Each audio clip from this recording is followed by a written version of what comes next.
Spomnim se svojih prvih let v Ljubljani, nekega intenzivnega druženja s knjigami, in med tem je bil seveda tudi osrednji dogodek Ljubljanski knjižni sejem, ki sem ga seveda v prvih letih doživel predvsem kot srečevališče avtorjev, pisateljev.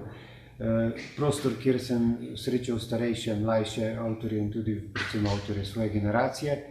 Pozdaj je seveda ta nek avtorski pečat iz SSK-ja oziroma iz sejma izginil in je postal to predvsem nekaj časa predvsem sejem knjig, se pravi prodaja knjig.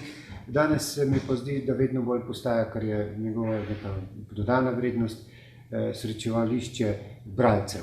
In prav bralci so edini, ki lahko knjigo danes rešijo in na nek način tudi potrdijo, da pisateljevanje tudi v 21. stoletju ni zastarela obrt, ampak edini prostor, ki še lahko reši smisel tega sveta.